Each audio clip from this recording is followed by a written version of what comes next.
And welcome to Mulligan Stew, the podcast. I'm Terry David Mulligan.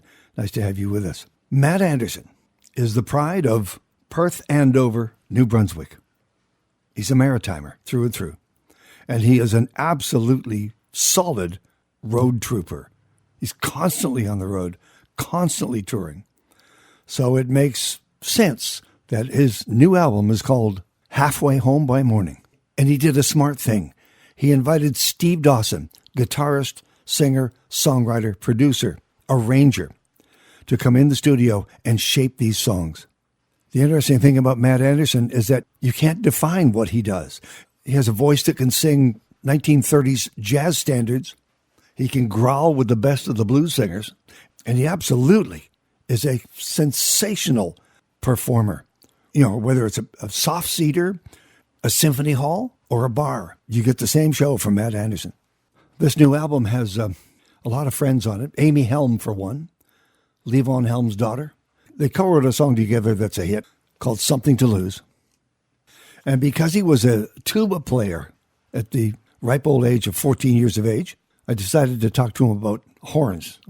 The horns are being pushed forward in his music. I love that. Halfway Home by Morning is his 10th album in 20 years. He is starting to gain the profile that all Canadian artists would like in the United States of America. He can go on any stage, anywhere, anytime. Well, look at the bookings for this summer for Matt Andersen. He's playing the Ottawa Blues, Folk and Jazz Festivals, the Montreal Jazz Festival, the Fredericton Jazz and Blues Festival, and that's just what's booked on the sheets now. He's been on the road for quite a bit here. He just did the big turn. He hit Vancouver, did a great show. He's going to play his way back home to the Maritimes. Friday the 26th of April, he was in Calgary, and Saturday, April the 27th, tonight for some of you, he will be in Edmonton at the Northern Jubilee Auditorium. Don't say I didn't warn you. Here's the entire conversation that I had with Matt Andersen, working musician, great guy. I am thrilled to find Matt Andersen at home on the East Coast of Canada. I am on the West Coast of Canada. There's some, how many kilometers is that, Matt? How many miles is that? It's a good 4-day drive. That's all I know. I don't do distance. I do time. So yeah, that's a solid 4 days. You know what? Because you spend so much time on the road, you're aware of distance, are you? You know when you're a long way from home. It shows up in some of the songs, actually. I'm pretty aware of where I am. Lots of times you get, it's the more I travel, I realize it doesn't take that long to get home. Sometimes you can definitely tell when you're getting away, though. I have a visual in my mind. Somewhere, you and I flew out of the same small town together at like 6 a.m. It was ridiculous time. And you were asleep within 12 minutes of the wheels pulling up. You were a professional traveler. So thus, maybe the name of the new album sort of makes sense, right? Absolutely, that is a constant. Halfway home by morning, for sure. It's no matter where you are, when you get back, there's always a certain part where you're almost home, and that's kind of it's always that bittersweet moment of a tour being over, but getting close to home. Well, listen, your dad, was he a forester? Is that right? Yeah, Dad's worked in the woods my whole life anyway. You know, he did some farming before that, but yeah, he's always been in the woods, and he and my uncle go out and they log. That's what they do. Was it your Uncle Joe? No, it wasn't Uncle Joe. No, it was my Uncle Hubert, actually. Okay. Did they try to convince you to become a logger? Nope. They I don't think that would ever occur to me to do that, really, but no, they were always massively supportive of being a musician, and one thing Dad was always keen on was being his own boss. So when I told him I was going to be a musician and be self-employed, he was super supportive of that, and that's why he worked in the woods. He didn't want to work for anybody else. Here's what you and I, Matt, have in common. When I was 13, 14, I was playing trumpet with my brother Dennis. When you were 13, 14, you were playing tuba and trumpet as well. So that then it starts to make sense. When those horns show up in your music, somebody understands how horns work with voices. It must be you. Working with Steve Dawson, who produced it. I mean, it's something I've always wanted to do, is do an album like this with the horns, being really predominant and being part of the process, not an afterthought. Lots of times horns are kind of like a thought of, so let's maybe try a solo here or something like that. But this time we had them right there in the studio with us, and creating along with that made a real special thing. I mean, the more tones you can have in there, it just makes sense. Oh, it's just another voice, isn't it?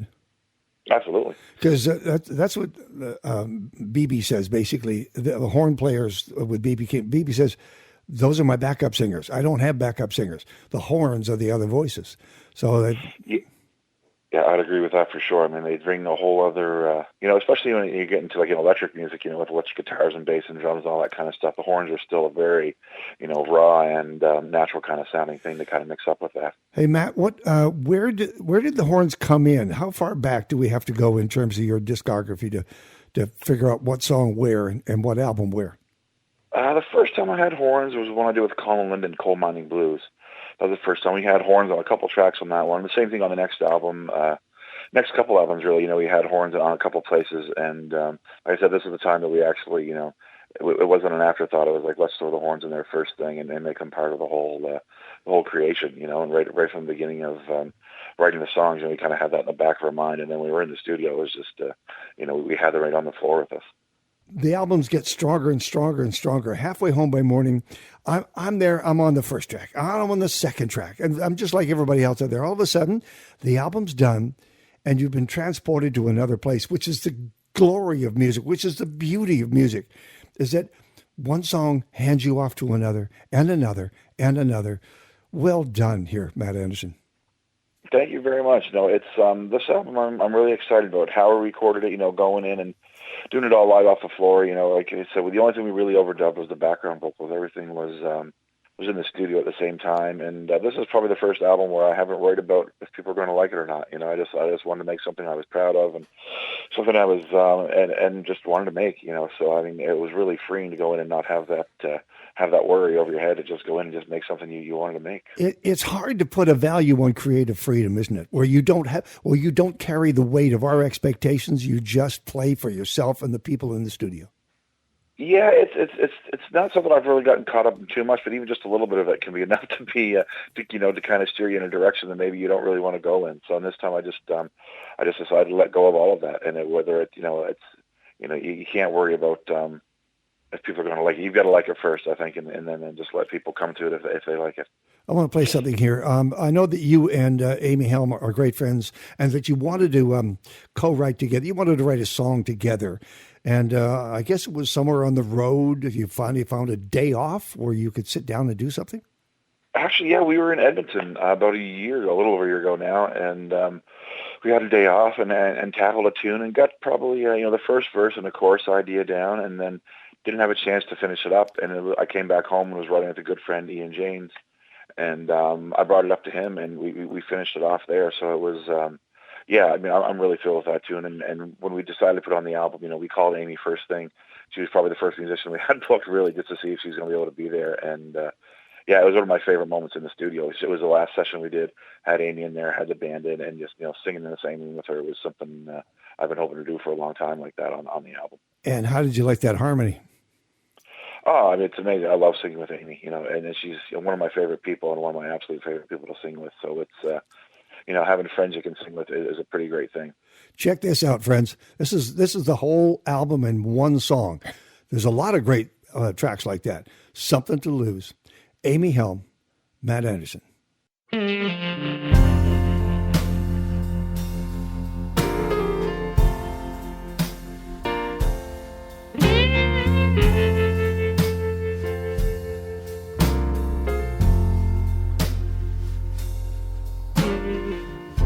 Days they come and go, years go by the same. All we shared was careless words. Keep a watch on the clock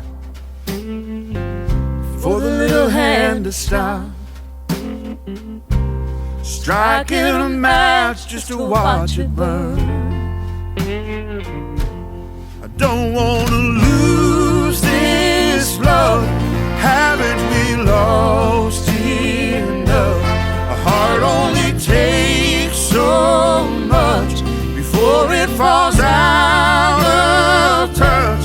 just wanna hold you close. I don't wanna let it go. I'm gonna love you like I've got something to prove. I'm gonna love you like I've got something to lose.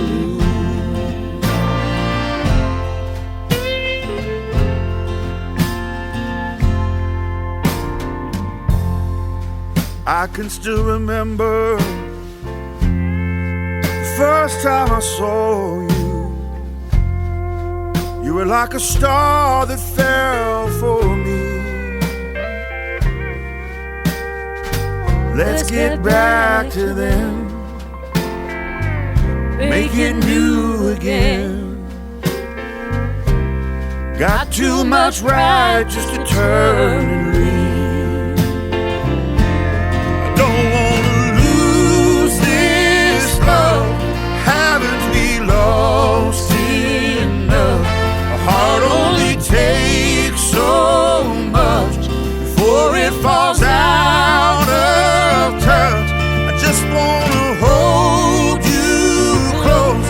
I don't wanna let it go. I'm gonna love you like I've got something to prove. I'm gonna love you like I've got something to lose.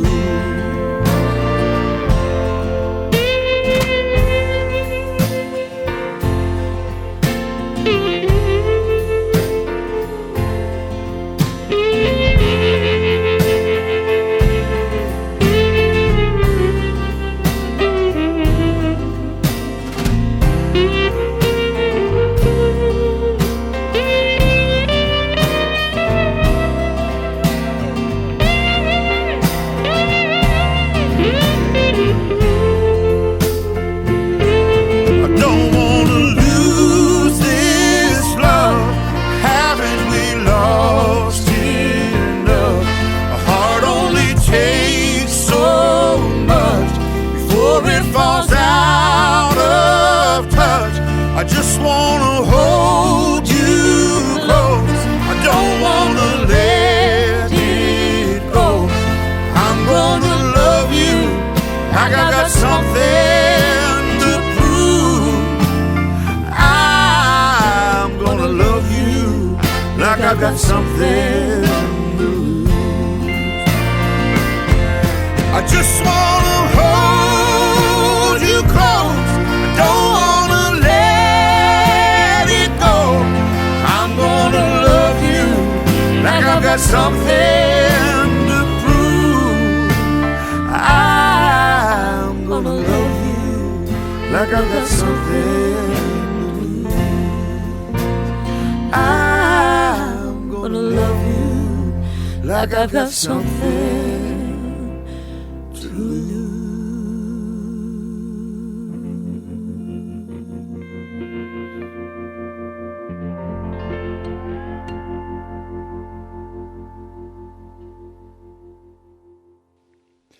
You have dates coming Thursday, Vancouver at the Chan Center, April 25th. And then, of course, you get on a flight and you're gone. Friday, April the 26th at the Southern Jubilee Auditorium in Calgary. And Saturday tonight, April 27th at the Northern Jubilee in Edmonton. You've come full circle once again. You have a great relationship with Alberta.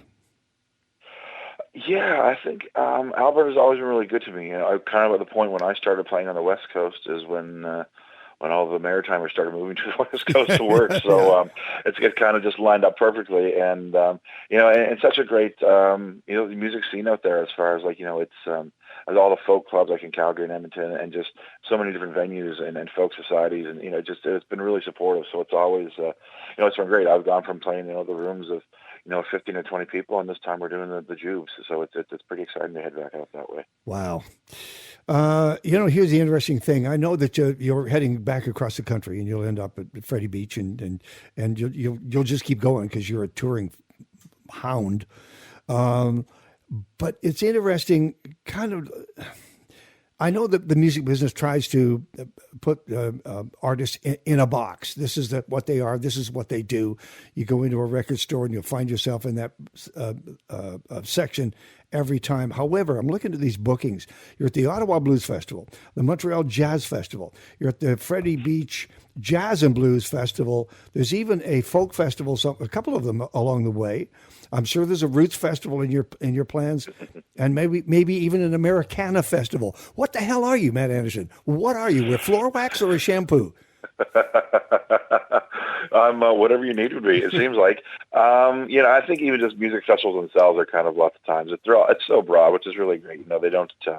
It's very rarely you go to a jazz festival and it's just jazz, or go to a blues festival and it's just blues. But I'm pretty fortunate that my music kind of spills into all kinds of different things. If somebody asks me, I'd say I'm a roots and soul artist, and I don't know. It's just I try to avoid those kind of labels. Like you said, people like to tell you what they think of you, so I just let people do that.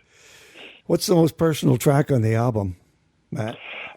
For me, it would be Quarter on the Ground. Yeah, a song I wrote about my Uncle Joe. Joe passed away about 3 years ago now. And he was always the uncle who, would call in, always visiting, always checking up on you. And not long after he passed away, my other uncle said, it'd be so great to talk to Joe just one more time on the phone. And that idea just kind of stuck with me. And that's where the idea for the song came from. And it wasn't going to be an album cut. It was just something I recorded for my mom just to give her as a present. And my manager heard it and mixed it with all the other songs. And we came back from the studio and thought it should be on there. So. Here's the kind of the song that is, Matt. We are donor-supported radio, CKUA, as you know. And three donors now have purchased an hour on the show. And it's a good chunk of change. And they wanted to do it in honor of someone who had passed away. And that's the song that I played. That's one of the songs that I played for them along the way. The regret that you don't get a chance to talk to somebody one more time, but you can play their voice in your head. Mm-hmm. Yeah, no, it's absolutely, it's the, it's just a song as a memory, I guess, really, and it's hanging on to that. And it feels great to be able to sing that song every night. I can still picture Joe for sure when he would stop in. And, I mentioned in the liner notes too, Joe is the uncle who always bought 5 copies of everything I made and never took it out of plastic because he was convinced it was going to be worth more someday. So. Everybody needs an Uncle Joe. Everybody needs an Uncle Joe, absolutely. It's the Quarter on the Ground. Matt Andersen, a song for Uncle Joe. He's probably close to being ready, isn't he? Up there? Yes.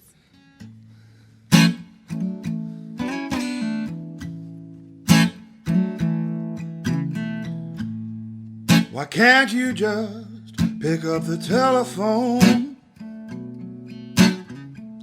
Just need to hear you say hello. Things will never be the way they used to be. It's just so hard to let it go. Oh, oh, oh, oh. Yes, we had some of the best of times. Even the worst was never all that bad. I wish we could talk just one last time. We've already had our chance. I keep that paper in my pocket from when you wrote your number down. I take it out and I think of you every time I see a quarter on the ground. Oh, oh, oh, oh.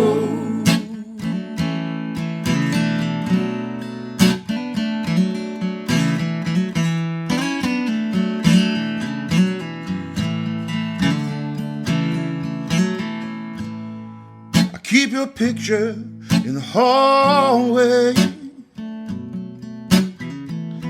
wooden frame upon the wall.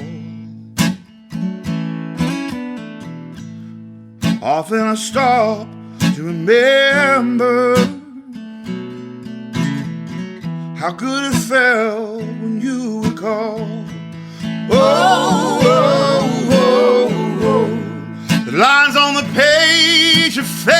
faded. The words are getting harder to read. I know what it says by heart. I keep it just to keep you here with me. I keep that paper in my pocket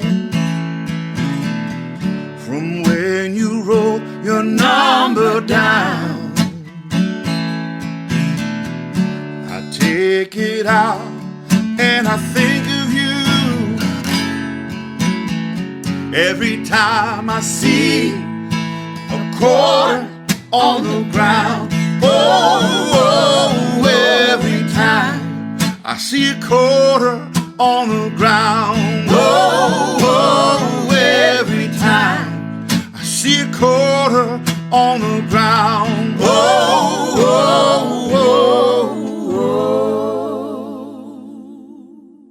Talking to Matt Andersen, who will not be classified, but makes incredible music, along with my friend Steve Dawson in the Hen House.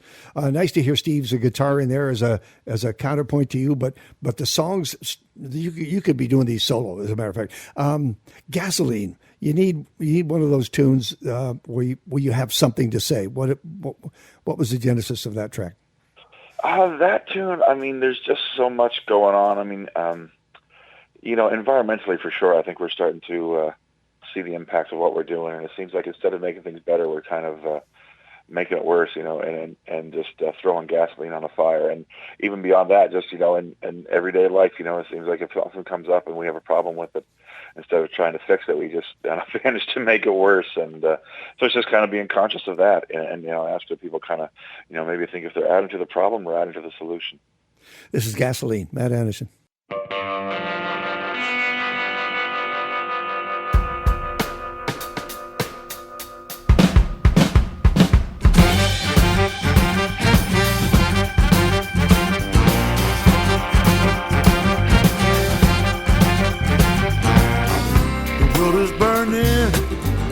And the wells are running dry. Keep on using and abusing till there's nothing left for you and I. We're fighting fire with gasoline.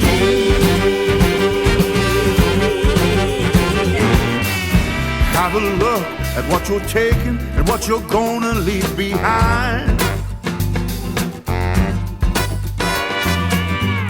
Keep on digging and on rigging till there's nothing left for you to find. We're fighting fire with gasoline.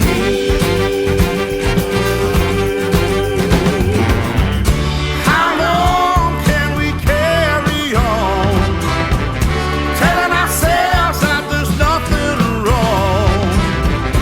We can turn it around, we can change, but it's not too late.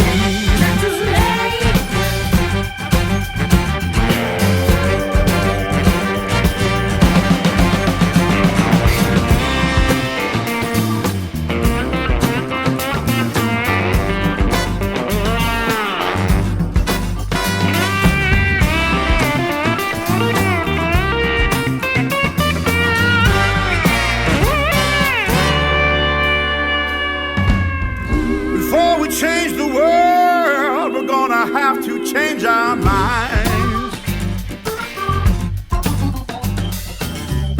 Let's start living and forgiving like we're running out of time. Stop fighting fire with gasoline. Stop fighting fire with gasoline. Stop fighting fire with gasoline.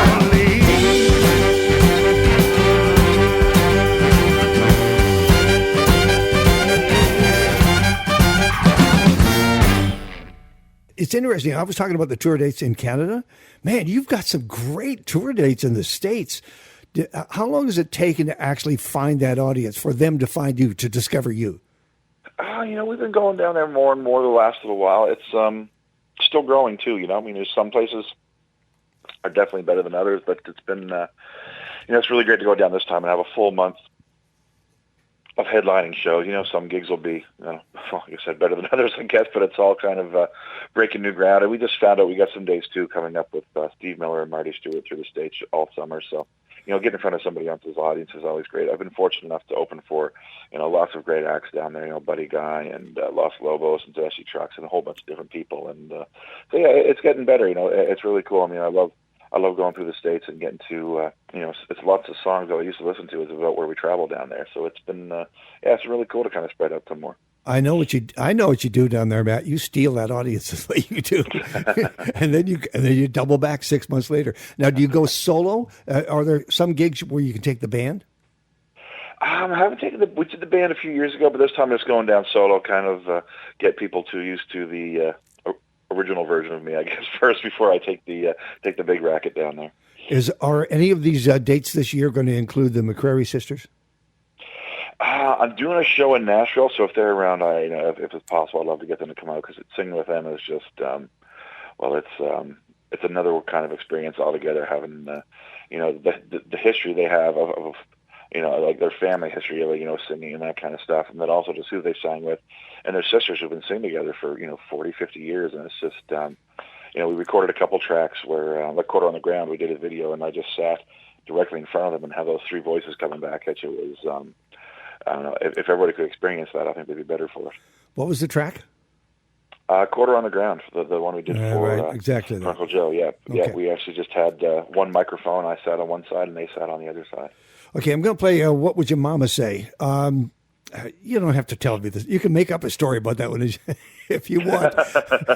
It's very... No, actually, I wrote that one with, another Vancouver fellow, Craig Northey. And it was right around the time where there's some pretty horrible, race riots kind of going on or protests, I should say, kind of going on in the States. And people are actually getting back to burning torches and just some people are saying some things that I just imagine they wouldn't say if their mother was standing next to them. And it's not that saying kind of popped my head, what would your mother say if she saw you acting like that? So it just maybe people, if you wouldn't say it in front of your mother, you probably shouldn't be saying it. Nice. Here's What Would Your Mama Say? Matt Andersen.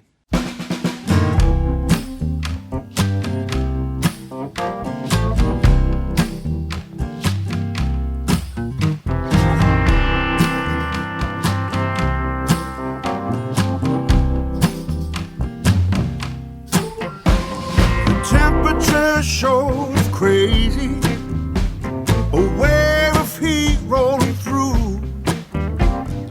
You should know better than to think he's no better than you.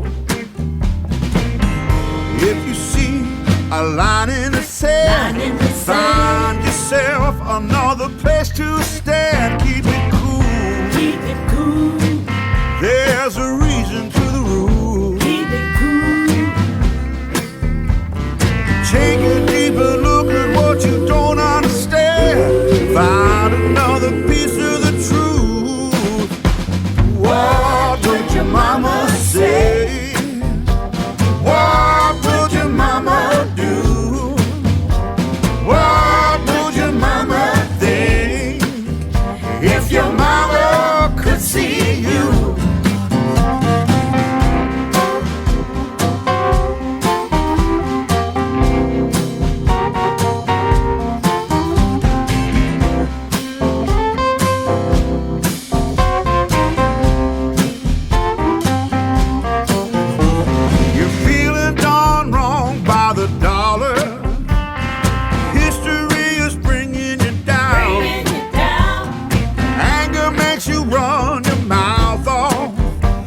Your conscience ain't around.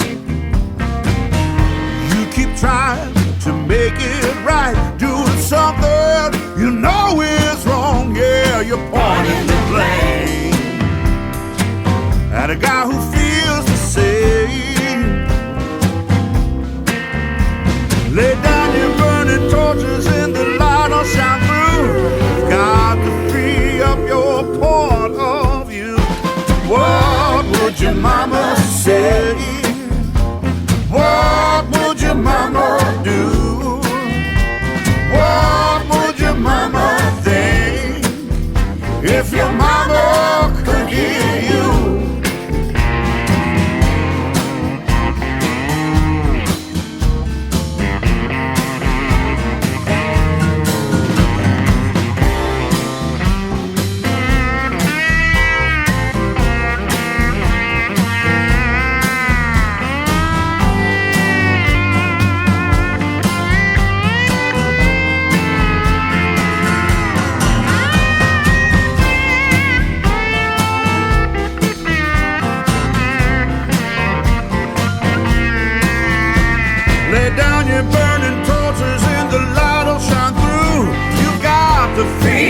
your point of view.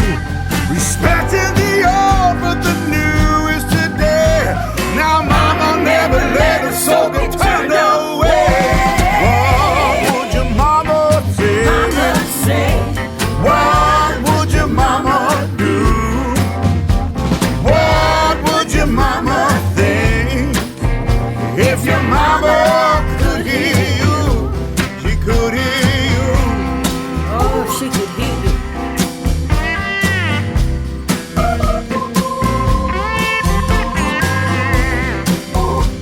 Mama would say,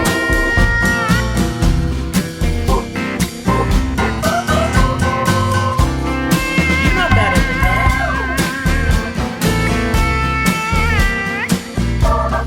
Mama say, Mama say,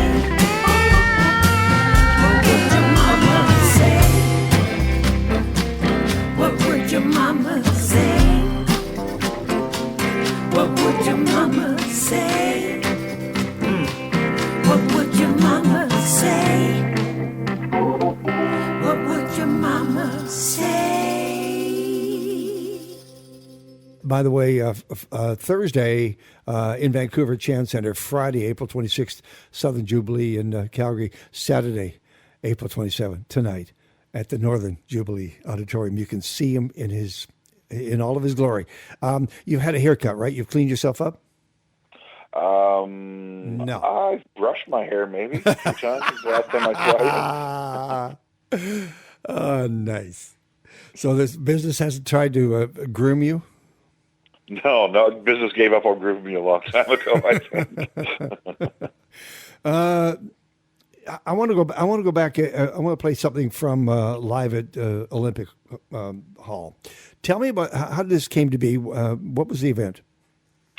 I've been out on the road a bunch with the Melatones, and they're a great band from Halifax. They've been together, different formations for the last 20 years, and we wanted a horn section to go on the road for a few shows, and they have a great horn section, so we thought we might as well just hire the whole band.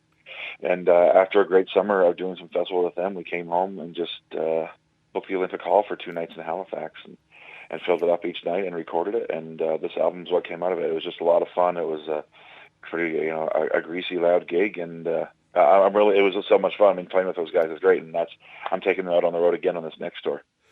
You want to see Matt Andersen, whether it's live, whether it's solo, or with the Melatones. You really do want to check this man. I know most of you have. You've seen him at one time or another. The voice will carry you away, whether it's a solo or with the band. I'm looking at these tracks here. These are the ones the bed I made. Better Than You Want.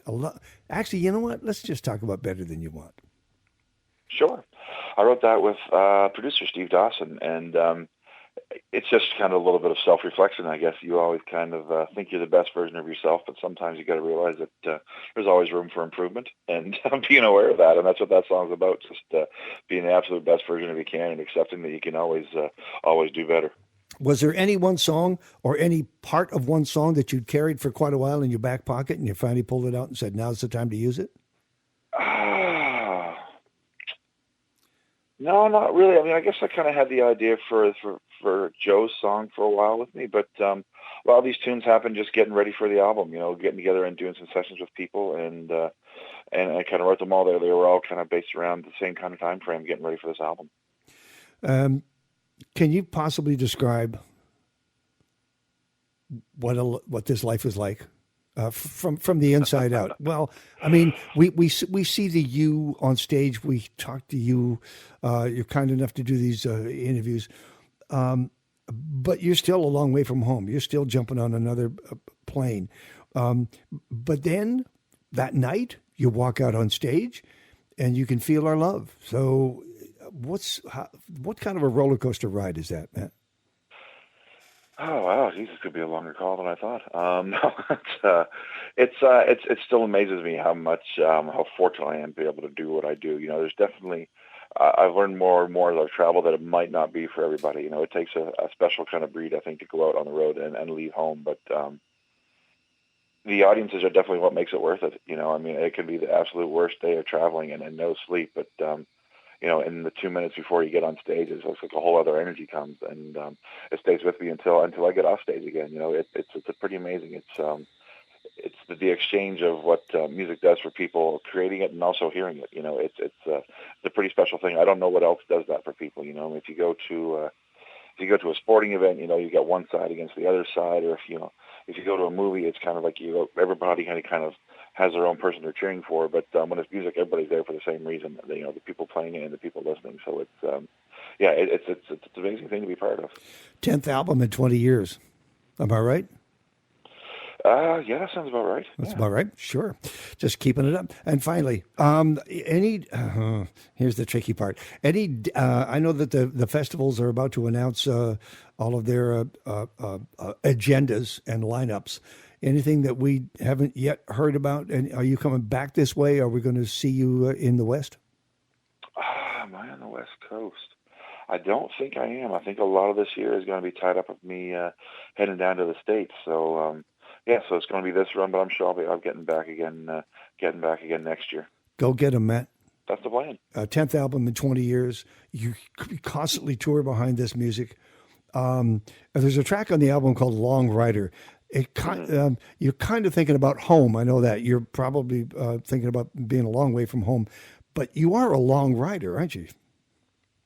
Yeah, I wrote that one with Tom Wilson, who also is, as you know, definitely a road dog. And that song is kind of about finding that balance, and always kind of ties into most, probably more than a lot of the songs on the album. What's the title of the album? It's always about being heading home, and kind of you being a musician puts strain on yourself, but also on the people who you care about and care about you. So you've always got to kind of keep that in mind. And that song is definitely that. When you're gone a long time, it's not just you that misses somebody. Matt Andersen on Mulligan Stew, the podcast.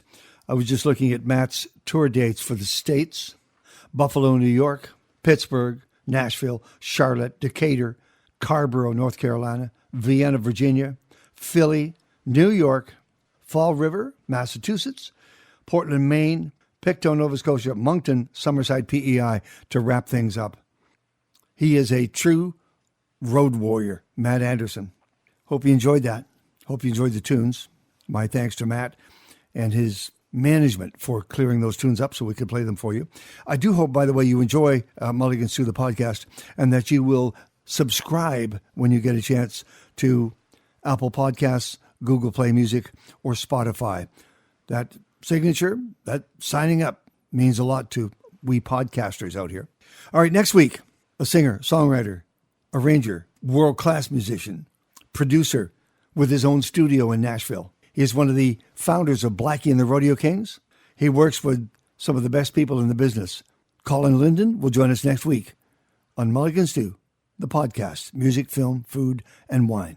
Cheers.